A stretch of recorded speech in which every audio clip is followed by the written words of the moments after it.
विकास बाल निकेतन senior secondary school सेटावली Nathawala के YouTube channel में आप सभी का स्वागत है। लगातार वीडियोज प्राप्त करने के लिए सबसे पहले हमारे चैनल को सब्सक्राइब कीजिए, जिससे आगे के भी आपको वीडियोज प्राप्त होते रहे। आज अपन बात करते हैं आगे की टॉपिक की। अपना टॉपिक है विद्युत द्विध्रुव के कारण विद्युत क्षेत्र की तीव्रता ज्ञात करना। किसके कारण? विद्युत द्विध्रुव के कारण। द्विध्रुव का मतलब होता है जिसमें दो ध्रुव हों, उसके कारण अपन विद्युत क्षेत्र की तीव्रता ज्ञात करें। इससे पहले वाला जो पार्ट लिया था अपन ने, उसमें भी अपन विद्युत क्षेत्र की तीव्रता निकाले थे। अब विद्युत द्विध्रुव के कारण विद्युत क्षेत्र की तीव्रता अपन दो रूप से निकाले थे। एक तो अक्षीय रेखा पर, अक्षीय का मतलब हो गया अनुदैर्घ्य रेखा पर, और दूसरा था निरक्षीय रेखा पर। निरक्षीय का मतलब होता है अनुप्रस्थ या विषुवतीय रेखा पर। नाम का विशेष ध्यान रखना, कभी कभार ये भी दे देता है कौन सी रेखा पर? विषुवतीय रेखा पर। तो विशेष ध्यान रखना, अक्षीय रेखा पर पूछ रहा है, अनुप्रस्थ पर पूछ रहा है या विषुवतीय रेखा पर। तो अनुप्रस्थ और विषुवतीय का मतलब एक ही होता है, ठीक है। तो अपन पीछे वाले पार्ट में अक्षीय रेखा पर बात कर चुके हैं। आज अपन बात करेंगे निरक्षीय रेखा पर या अनुप्रस्थ या विषुवतीय रेखा पर बात करते हैं। सबसे पहले इसका डायग्राम समझते हैं। क्या लेंगे अपन? वही विद्युत द्विध्रुव। विद्युत द्विध्रुव किसे कहेंगे? जिसमें दो ध्रुव हों। एक को मैंने ए मान लिया, दूसरे को बी मान लिया, अर्थात एक ध्रुव पर आवेश ले लिया मैंने -q और एक पर ले लिया +q। दो आवेश हो गए, परिमाण में समान बट दिशा में विपरीत होने चाहिए। परिमाण में समान है, q है, बट दिशा में क्या है? विपरीत है। एक -q है और एक कैसा है? +q है। तो एक विद्युत द्विध्रुव के कारण विद्युत क्षेत्र की तीव्रता निकालेंगे। तो विद्युत द्विध्रुव हो गया, हाँ जी। विद्युत द्विध्रुव दोनों के बीच की दूरी अपन कितने लेते हैं? यहाँ पे 2a। कितनी दूरी लेते हैं? 2a। बात करते हैं अपन कैसे निकालेंगे विद्युत क्षेत्र की तीव्रता। तो सबसे पहले अपन बात करेंगे ए और बी पॉइंट के केंद्र की। तो केंद्र बीचों बीच होगा, इस केंद्र को मैंने नाम दे दिया O। O यहाँ पे ध्यान रखना केंद्र है। क्या है? केंद्र। केंद्र है ये 2a है। तो बताओ ये वाली दूरी कितनी हो जाएगी? a। तो ये वाली दूरी भी कितनी हो जाएगी? a। टोटल दूरी कितनी है? 2a। तो ये वाली दूरी a और ये वाली दूरी भी कितनी हो गई? a। अब बात करते हैं अपने को कौन सी रेखा पर? अनुप्रस्थ। अनुप्रस्थ का मतलब हो गया लंबवत। अनुप्रस्थ का मतलब क्या हो गया? लंबवत। ये रेखा है तो इसके लंबवत कैसा हो जाएगा? इस प्रकार से। या विषुवतीय रेखा या निरक्षीय रेखा। निरक्षीय का मतलब ये अक्ष हो गई तो इसकी निरक्ष इसके जस्ट लंबवत हो जाएगी, ठीक है। तो यहाँ पे केंद्र O से एक पॉइंट अपन लेते हैं जहां पे अपने को क्या ज्ञात करनी है जी? विद्युत क्षेत्र की तीव्रता। और वो वाला पॉइंट ले लिया मैंने C। वो वाला पॉइंट कौन सा ले लिया? C। यहाँ पे अपने को विद्युत क्षेत्र की तीव्रता ज्ञात करनी है।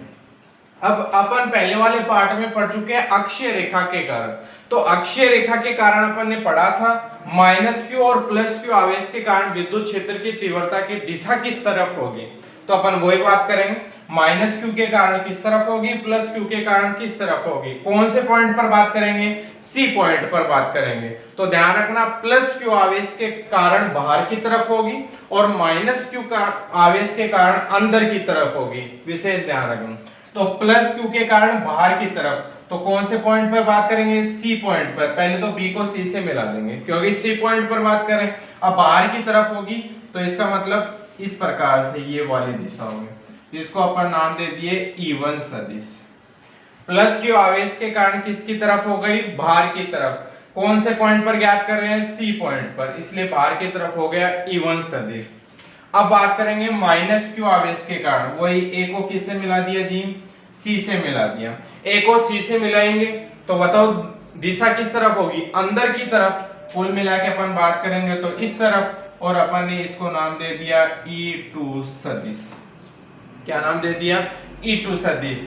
और ये कितने डिग्री का कोण बना रहे हैं? थीटा। ये भी कितने डिग्री का कोण बना रहे हैं? थीटा। ये कोई ना कोई कोण बना रहे हैं। कोण बना रहे हैं तो विद्युत क्षेत्र की तीव्रता ज्ञात करने के लिए उसको अपने को घटकों में तोड़ना पड़ेगा। अक्षीय रेखा पर बात करें तो केवल इसी रेखा पर थे, दिशा भी इस तरफ ही थी, मतलब अपन ने इस प्रकार से C पॉइंट यहाँ जाके लिया था, तो E1 दिशा इधर थी और E2 दिशा इस तरफ थी, अर्थात उसी एक्स पर था। अब अपन यहाँ पे थीटा कोण बनाते हुए लिए हैं, इसका मतलब यहाँ पे इस रेखा को विद्युत क्षेत्र की तीव्रता को घटकों में तोड़ना पड़ेगा। किसमें तोड़ना पड़ेगा? घटकों में तोड़ना पड़ेगा। अब वो घटक कैसे तोड़ते हैं वो देखो। हाँ जी, ये वाली एक्स रेखा हो गई, तो इसी प्रकार यहाँ पे भी एक रेखा मानेंगे, इसके जस्ट विपरीत कौन सी दिशा हो जाएगी? एक्स डैश रेखा, क्योंकि E1 और E2 इसी दिशा में आएंगे इसके घटक तोड़ने पर। ठीक है, हाँ जी, जेड की आकृति बन रही है, ये कोण थीटा है, तो स्वाभाविक सी बात है ये कोण भी कितना होगा? थीटा। और ये थीटा है तो ये भी कितना हो जाएगा? थीटा हो जाएगा। ठीक है, घटकों में कैसे तोड़ते हैं सबको पता होना चाहिए।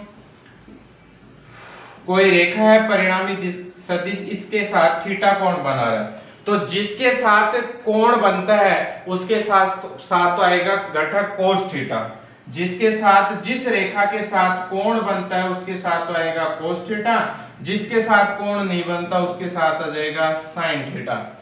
ठीक है, तो देखो ऐसे घटक तोड़ते हैं। हाँ जी, E1 के साथ कोण बना रहे थीटा, इसका मतलब ये घटक हो गया E1 cos थीटा। ठीक है, ये देखो यहाँ पे तोड़ा हुआ है E1 cos थीटा। इसी प्रकार E2 की बात करें तो E2 थीटा साथ बन रहा है, इसका मतलब ये वाला घटक हो गया E2 cos थीटा, क्योंकि E1 और E2 इस x दिशा के साथ थीटा कोण बना रहे हैं, तो इसका मतलब यहाँ पे तो आ गया cos थीटा। अब जो बच गया वो sin थीटा, तो परपेंडिकुलर होता अभी बताया इसमें, जिसके साथ थीटा, परंतु दोनों अक्षों के बीच में कितने डिग्री का कोण होता है? 90 डिग्री का। तो E1 ऊपर है तो इसका घटक किस तरफ हो जाएगा? ऊपर की तरफ। E2 नीचे की तरफ आ रहा है तो इसका घटक हो जाएगा नीचे की तरफ। परपेंडिकुलर, इससे लंबवत होना चाहिए, ये है तो इसका लंबवत ये हो गया, ये है इसका लंबवत नीचे की ओर ये हो गया, क्योंकि E2 नीचे है तो इसका नीचे आएगा, E1 ऊपर है तो इसका घटक आएगा ऊपर की तरफ। बच गया कौन सा घटक? कोस आ गया तो साइन, तो ऊपर E1 है तो क्या हो जाएगा? E1 साइन थीटा, नीचे E2 है तो क्या हो जाएगा? E2 sine theta. क्लियर? ऊपर E1 है तो E1 साइन थीटा हो जाएगा, नीचे E2 है तो E2 साइन थीटा हो जाएगा। ये घटक अपन ने क्या कर लिए? तोड़ लिए हैं। घटकों के तोड़ने पर पता चलता है, तो अपन यहां से देखो क्या निष्कर्ष निकालते हैं। देखो E1 साइन थीटा ऊपर है, E2 साइन थीटा नीचे है, E1 cos theta, E2 cos theta दोनों एक दिशा में, ये दोनों विपरीत दिशा में, ये दोनों एक ही दिशा में। चर्चा करते हैं पहले विद्युत क्षेत्र की तीव्रता। देखो ध्यान से, डायग्राम वही है, माइनस क्यू आवेश है, प्लस क्यू आवेश है, दोनों के बीच की दूरी कितनी है? 2a। केंद्र O से स्मॉल r दूरी पर एक बिंदु क्या लिया है? C लिया है, लिखा हुआ है यहाँ पे। माना एक विद्युत द्विध्रुव AB है, जिसमें बिंदु A पर माइनस क्यू आवेश तथा बिंदु B पर प्लस क्यू आवेश रखा है, और केंद्र O से निरक्ष अक्ष के जस्ट विपरीत निरक्ष रेखा पर लंबवत स्मॉल r दूरी पर बिंदु कौन सा लिया है? C, जहां अपने को क्या ज्ञात करना है? विद्युत क्षेत्र की तीव्रता ज्ञात करनी है। तो देखो ज्ञात करते हैं एक एक आवेश के कारण। पहले अपन बात करेंगे प्लस क्यू आवेश के कारण। बताया बाहर की तरफ हो गई कौन सी दिशा? E1 सदिश। तो प्लस क्यू आवेश के कारण बिंदु कौन से पर ज्ञात कर रहे हैं अपन? C पर विद्युत क्षेत्र की तीव्रता। तो E1 सदिश सूत्र होता है विद्युत क्षेत्र की तीव्रता एक आवेश के कारण KQ/R²। सूत्र क्या होता है विद्युत क्षेत्र की तीव्रता का? E बराबर KQ/R², और मापांक में ले तो क्या आ जाएगा? R कैप, सदिश में ले तो क्या आ जाएगा साथ में? R cap. E1 सदिश बराबर Q कौन सा है? प्लस Q बटे R, दूरी कौन सी होगी? कहां से ज्ञात कर रहे हैं? B से। कौन से पॉइंट पर? C पॉइंट पर। तो दूरी कौन सी हो गई? BC। तो BC आएगा या CB आएगा? तो BC आएगा, क्योंकि बाहर की तरफ है, B से C की तरफ, तो BC²। और एकांक सदिश कौन सा आ जाएगा? जो दूरी लेते हैं वही आता है, R², तो R कैप, तो BC², तो BC कैप। तो KQ/BC का मान निकालेंगे, तो BC का मान देखो यहाँ पे ये लंबवत है 90 डिग्री का, तो इस त्रिभुज में पाइथागोरस प्रमेय लगाएंगे। पाइथागोरस प्रमेय लगाएंगे, ये आर है ये ए है, तो क्या हो जाएगा अंडर रूट आधार स्क्वायर प्लस लंबी स्क्वायर, तो आर स्क्वायर प्लस ए स्क्वायर, ये किसका मान आ गया बीसी का मान। तो स्क्वायर करेंगे तो अंडर रूट क्या हो जाएगा हट जाएगा, तो बीसी कैप क्या लेने पर मापांक लेने पर, मापांक लेने पर सदिश हट जाता है, तो E1 बराबर k q upon are square plus A square, और बीसी कैप का मान कितना हो जाएगा 1 हो जाएगा। इसी प्रकार अपन निकालेंगे माइनस क्यू आवेश के कारण, तो माइनस क्यू आवेश के कारण बिंदु सी पर विद्युत क्षेत्र की तीव्रता तो कौन सी हो जाएगी अंदर की तरफ, कौन सा E2 सदिश माइनस क्यू के कारण अंदर की तरफ, के सूत्र वही लगाएंगे, प्लस क्यू की जगह क्या हो जाएगा माइनस क्यू। कहां से कहां तक निकाल रहे हैं ए से सी तक, दिशा इस तरफ है तो क्या हो जाएगा सी ए स्क्वायर, और एकांक सदिश जो दूरी होती है वो आ जाएगा सी ए कैफ, दूरी वही रहेगी जो ये थी वो ये रहेगी, तो सी ए का मान क्या हो जाएगा आर स्क्वायर प्लस ए स्क्वायर, वही मापांक लेंगे तो अपने पास आ गया E2 बराबर k q upon are square plus A square. समीकरण 1 और 2 को देखते हैं तो दोनों के मान क्या है आपस में बराबर, तो अपन ने लिखा E1 बराबर E2 बराबर k q upon are square plus A square, इसको दे दी समीकरण नंबर 3। तो ध्यान रखना यहाँ पे अक्ष के साथ कोई ना कोई कोण बन रहा है, इसीलिए इसको अपन किस में तोड़े हैं घटकों में। तो यहाँ से समीकरण 3 से अपन ने देख लिया E1 और E2 का मान क्या आ गया बराबर। अपने को परिणामी तीव्रता निकालनी है, तो सबसे पहले अपन घटकों के बारे में बात करेंगे, घटक निकाले तो इनका क्या सारांश निकलता है। तो चित्र से देखते हैं E1 और E2 को किस में तोड़ा घटकों में तोड़ा, घटकों में तोड़ने पर इसके ऊर्ध्वाधर घटक जो लंबवत है, एक तो कौन सा है E1 sin थीटा और एक कौन सा है E2 sin theta. E1 sin theta की दिशा ऊपर की तरफ है, E2 sin थीटा की दिशा नीचे की तरफ है, अर्थात तो दिशा में तो कैसे है विपरीत है, परंतु दोनों आपस में क्या होंगे बराबर। बराबर कैसे होंगे, इसमें भी sin थीटा है इसमें भी sin थीटा है, इसमें E1 है बट इसमें क्या है E2 है। समीकरण 3 से देखो E1 बराबर क्या है E2 है, तो दोनों आपस में क्या है बराबर है, तो दिशा में विपरीत और परिमाण में समान है, तो इसका मतलब है दोनों आपस में क्या हो जाएंगे निरस्त, क्योंकि दोनों का मान विपरीत हो गया, एक प्लस का हो गया एक माइनस का, कैंसिल हो जाएंगे। अब बच गए कौन से घटक क्षैतिज घटक। क्षैतिज घटक दोनों ही एक दिशा में, एक ही दिशा में होने के कारण दोनों क्या हो जाएंगे जुड़ जाएंगे, तो ऊर्ध्वाधर घटक के कारण तो तीव्रता बनेगी नहीं, तो किसके कारण बनेगी केवल क्षैतिज घटक के कारण, तो दोनों जुड़ गए, अतः बिंदु सी पर परिणामी विद्युत क्षेत्र की तीव्रता, तो परिणामी निकालेंगे तो दोनों आपस में क्या हो जाएंगे जुड़ जाएंगे, तो जुड़ गए तो क्या हो जाएगा बताओ E निरक्ष बराबर E1 cos थीटा और प्लस E2 cos थीटा, दोनों क्षैतिज घटक यही हैं E1 cos थीटा और E2 cos थीटा, दोनों को जोड़ दिए। समीकरण 3 से E1 बराबर क्या है E2 है, तो E1 cos theta plus E2 की जगह पे क्या रख दिया E1 cos theta, E1 cos theta E1 cos theta कितना हो गया 2E1 cos थीटा, कितना हो गया 2E1 cos थीटा, तो E निरक्ष बराबर 2 इंटू E1 का मान निकाल चुके हैं अपन, ये रहा कितना है k q upon are square plus A square into cos theta.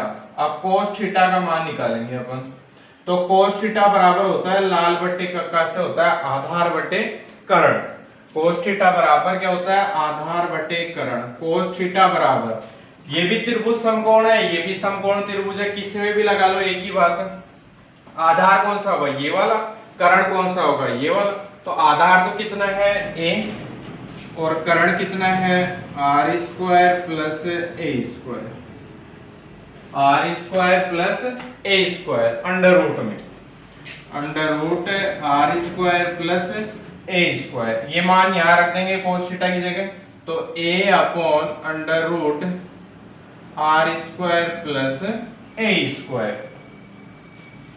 ई निरक्ष बराबर हो जाएगा 2 के Q into A upon are square plus A square की घात 1 है और ये आर स्क्वायर प्लस ए स्क्वायर की घात कितना है आधी है, तो ये एक घात और ये आधी जुड़ के कितना हो जाएगा 1.5, मतलब हो गया r square plus a square की घात 3/2। एक और आधा कितना हो गया 3/2। अपन यहाँ पे एक कंडीशन ले सकते हैं जब r ग्रेटर देन a हो, अर्थात चित्रानुसार r का मान a से बहुत बड़ा हो। चित्रानुसार r का मान a से बहुत बड़ा हो तो अपन बोल सकते हैं अतः r स्क्वायर की तुलना में a स्क्वायर को क्या मान लेंगे, फिर नगण्य मानने पर जब r बहुत बड़ा हो जाएगा तो a तो निश्चित रहेगा, r कितनी भी दूरी पे ले सकते हैं, तो a का मान क्या हो जाएगा उसकी तुलना में बहुत कम हो जाएगा, और बहुत कम हो जाएगा तो अपन उसको क्या मान लेंगे, नगण्य मान लेंगे। तो अपने पास परिणामी विद्युत क्षेत्र की तीव्रता क्या आएगी, तो E निरक्ष बराबर हो जाएगा, इसको यूं लिख सकता हूं मैं K इंटू क्यू इंटू एक के साथ 2 लगा दिया, आगे वाला 2 मैंने पीछे ले लिया, बटे r square plus a square को क्या मान लेंगे, नगण्य, तो नगण्य मान लेंगे तो 0 की घात कितना हो जाएगा 3/2। अपन पढ़ चुके हैं P बराबर Q इंटू 2a विद्युत द्विध्रुव आघूर्ण की परिभाषा से। अपन पढ़ चुके हैं विद्युत द्विध्रुव आघूर्ण की परिभाषा से, विद्युत द्विध्रुव आघूर्ण की परिभाषा से P बराबर Q इंटू 2a, तो E निरक्ष बराबर हो जाएगा K इंटू P बटे K Q इंटू 2a को क्या लिख दिया P, r स्क्वायर की घात कितना हो गया 3/2, 2 से 2 कट जाएगा तो अपने पास आ गया Kp बटे r क्यूब, अर्थात E निरक्ष का मान आ गया Kp बटे r क्यूब, या अपन बोल सकते हैं कि E निरक्ष का मान व्युत्क्रमानुपाती है r क्यूब के, अर्थात ये वाला सूत्र किस पे आया, निरक्ष पर, तो निरक्ष पर विद्युत क्षेत्र की तीव्रता का सूत्र होता है Kp upon r cube, Kp upon r cube.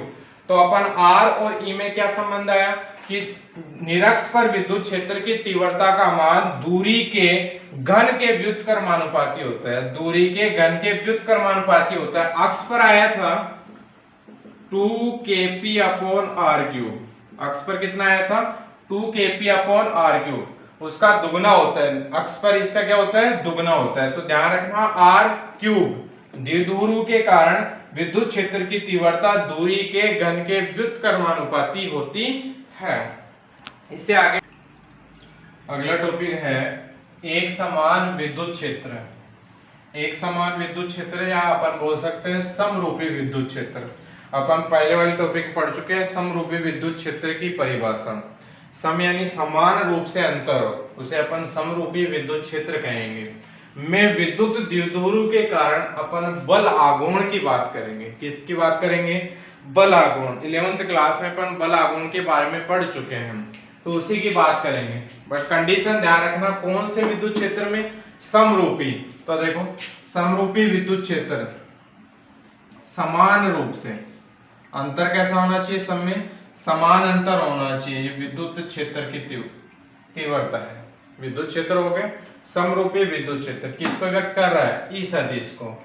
में रखे विद्युत द्विध्रुव के कारण, इसमें एक विद्युत द्विध्रुव रखना है और उसके कारण अपने को बल आघूर्ण ज्ञात करना है। क्या ज्ञात करना है, बल आघूर्ण। मैंने यहाँ पे एक विद्युत द्विध्रुव रखा है, ठीक है, ये ए पॉइंट दे दिया, यहाँ पे आवेश रख लिया -q, ये बी पॉइंट दे दिया, यहाँ पे आवेश रखा मैंने +q। देखो यार, ए पॉइंट रखा वहां पे -q है, बी पॉइंट रखा वहां पे +q आवेश है, और दोनों के बीच की दूरी आप सब जानते हो, विद्युत द्विध्रुव के लिए दोनों के बीच की दूरी कितनी ली जाती है, 2a ली जाती है। कितनी ली जाती है, 2a। मैंने इसको इस प्रकार से क्यों रखा है, मैंने यहाँ पे इस विद्युत द्विध्रुव को समतल से थीटा कोण बनाते हुए रखा है। कितने कोण पर रखा है? थीटा कोण पे बनाते हुए रखा है। क्यों? क्योंकि बलागुण तभी लगेगा जब इसको किसी ना किसी कोण पे रखा जाएगा। लास्ट में अपन इसकी कंडीशन भी पढ़ेंगे, कौन सी अवस्था कौन कैसी प्राप्त होगी अपने को। तो ध्यान रखना, थीटा कोण बनाते हुए मैंने एक विद्युत द्विध्रुव रखा है। थीटा कोण बनाते हुए, ऐसे नहीं रखा मैंने, थीटा कोण बनाते हुए एक विद्युत द्विध्रुव रखा है। ए पॉइंट पर माइनस क्यू आवेश, बी पॉइंट पर प्लस क्यू, और दोनों के बीच की दूरी कितनी है? 2a दूरी है। कितनी दूरी है? 2a। अब यहाँ पे समरूपी विद्युत क्षेत्र में रखे हुए हैं, आवेश लग रहा है, तो स्वाभाविक सी बात है, और बल आघूर्ण ज्ञात कर रहे हैं। बल आघूर्ण आप सूत्र जानते हो, बल आघूर्ण का 11th क्लास में पढ़ा है, बल इनटू दोनों बलों के बीच की लंबवत दूरी। बल आघूर्ण का सूत्र क्या होता है? बल इनटू दोनों बलों के बीच की लंबवत दूरी। हाँ जी, बल। तो यहाँ पे अपन सबसे पहले बल निकालेंगे, तो बल की दिशा प्लस क्यू आवेश के कारण इस तरफ हो जाएगी, और माइनस क्यू आवेश के कारण इस तरफ हो जाएगी। ठीक है जी। हाँ, अब बल की परिभाषा कहां से आएगी बताओ, कैसे निकलेंगे? तो अपन बल के लिए अपन पढ़ चुके हैं,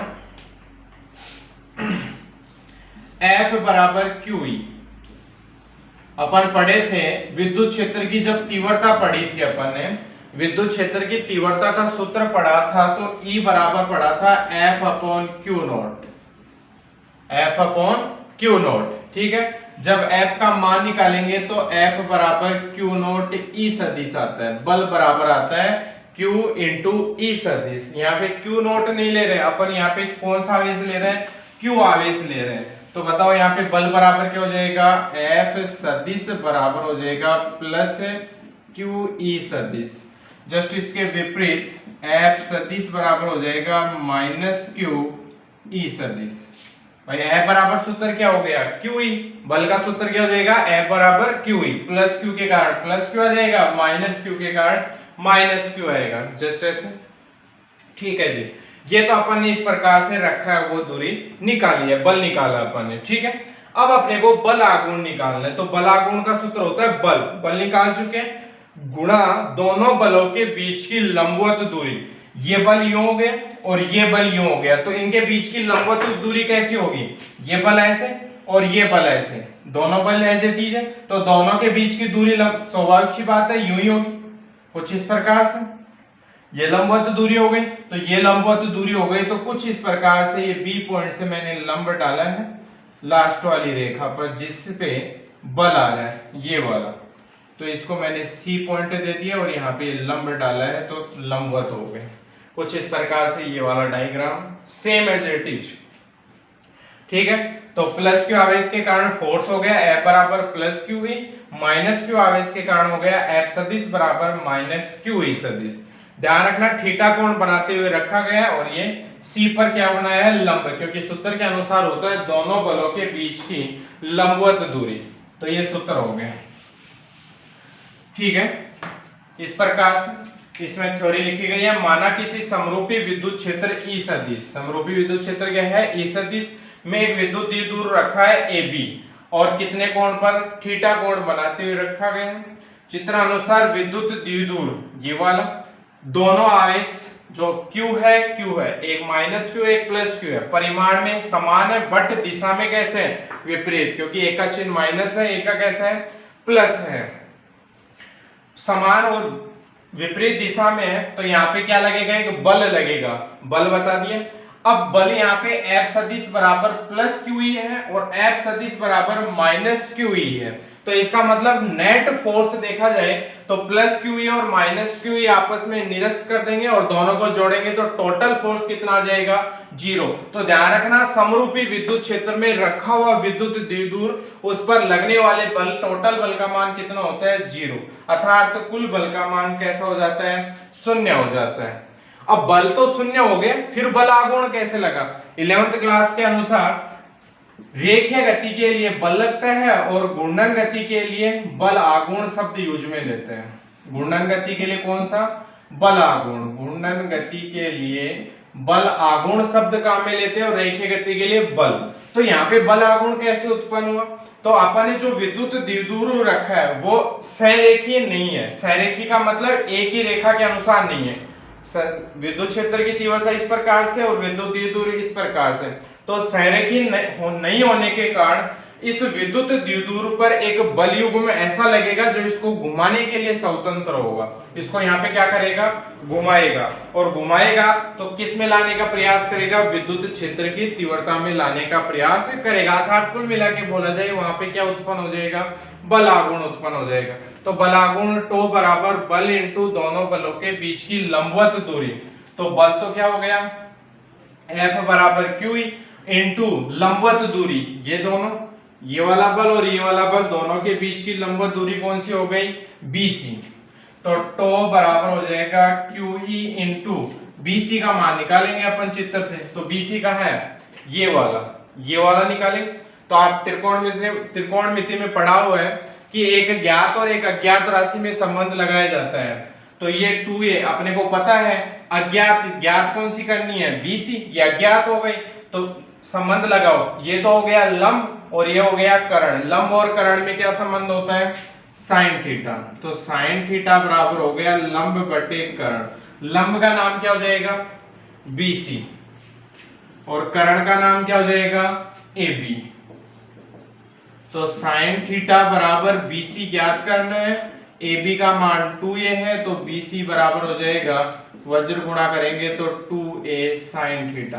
तो BC का मान कितना आ गया, 2a साइन थीटा। तो यहाँ पे रख देंगे 2a साइन थीटा।